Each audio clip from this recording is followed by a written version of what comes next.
آج کے اس دلچسپ ایکسپلورر میں خوش آمدید۔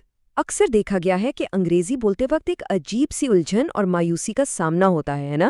ہم ووکیبلری یاد کرتے ہیں، گرامر رٹتے ہیں، لیکن جب بولنے کی باری آتی ہے تو صحیح جذبات ادا ہی نہیں ہو پاتے۔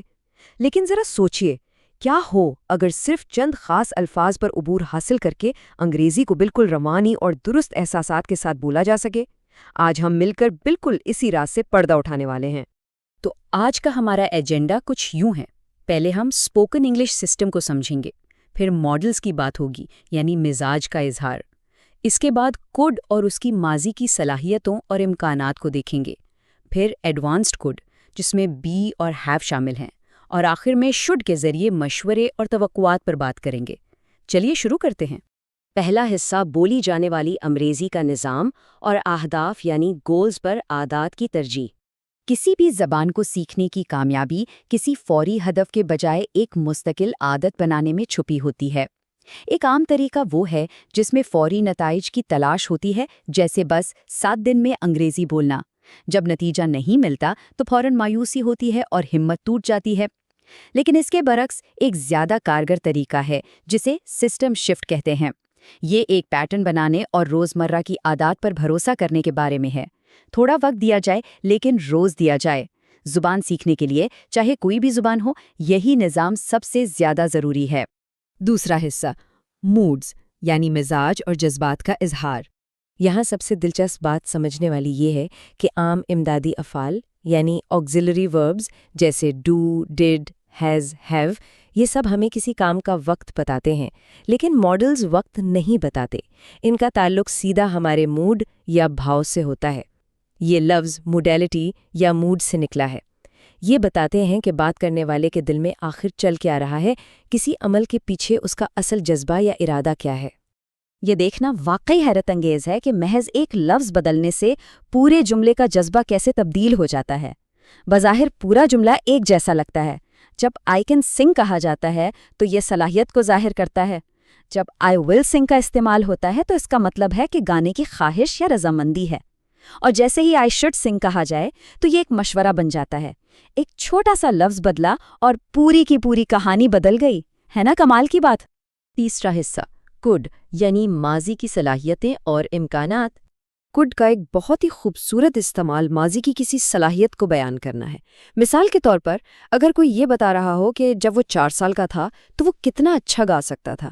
اکثر بڑے ہونے کے بعد خاص طور پر لڑکوں کی آواز بدل جاتی ہے، تو وہ تمام چیزیں جو ماضی میں کی جا سکتی تھیں لیکن اب شاید ممکن نہیں، ان کا اظہار کوڈ کے ذریعے نہایت آسانی سے کیا جا سکتا ہے۔ یہ ہمیں ہماری پرانی صلاحیتوں سے جوڑتا ہے۔ اب یہاں سب سے اہم نقطہ یہ ہے کہ کوڈ صرف ماضی کے لیے محدود نہیں ہے، بلکہ مستقبل کے امکانات کے لیے بھی استعمال ہوتا ہے، خاص طور پر جب کوئی شرط موجود ہو۔ مثال کے طور پر اگر موسم اچھا رہا تو ساحل سمندر پر جایا جا سکتا ہے، یا اگر دفتر سے وقت پر واپسی ہو جائے تو فلم دیکھنے جایا جا سکتا ہے۔ اس کا فارمولا بہت ہی آسان ہے۔ پہلے ایک شرط لگائی جائے اور پھر کوڈ کے ساتھ ہمیشہ ورب کی پہلی فارم استعمال کی جائے۔ یہ طریقہ انتہائی آسان اور مؤثر ہے۔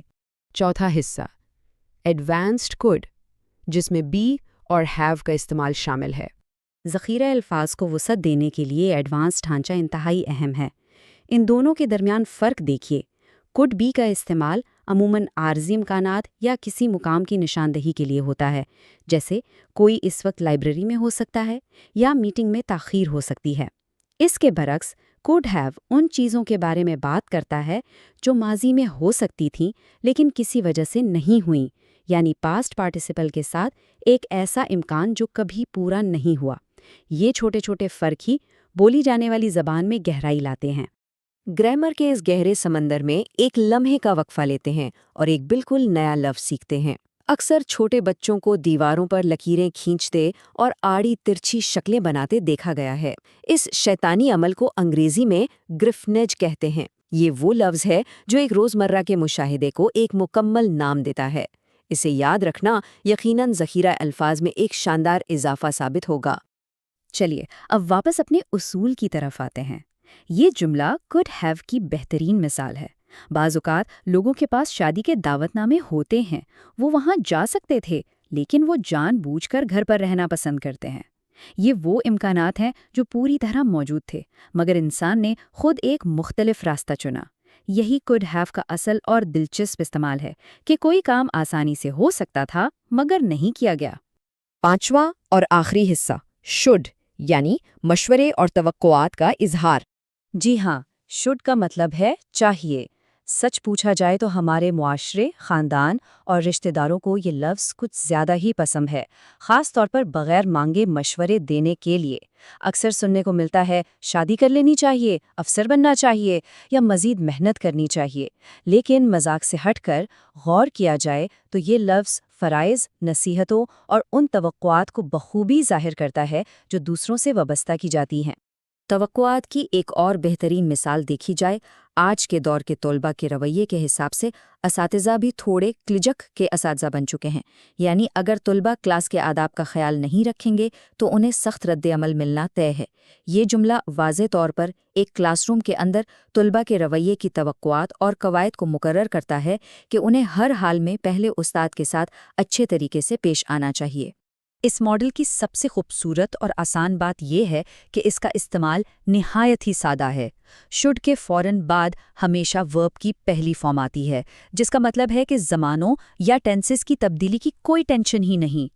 بس سیدھا سا اصول ہے کہ انہیں اپنے ساتھیوں کے ساتھ زیادہ شائستہ ہونا چاہیے۔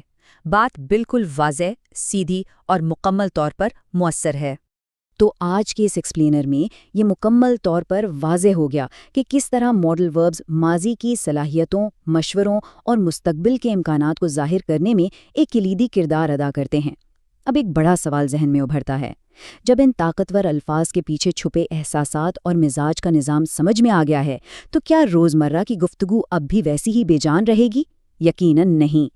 ان اصولوں کو اپنانے سے بول چال میں ایک نئی جان اور زبردست اعتماد پیدا ہوگا۔ ان تصورات کی باقاعدہ مشق کی جائے تو فلوئنسی خود بخود آئے گی۔ اس دلچسپ تجزیے میں شامل ہونے کے لیے بہت شکریہ۔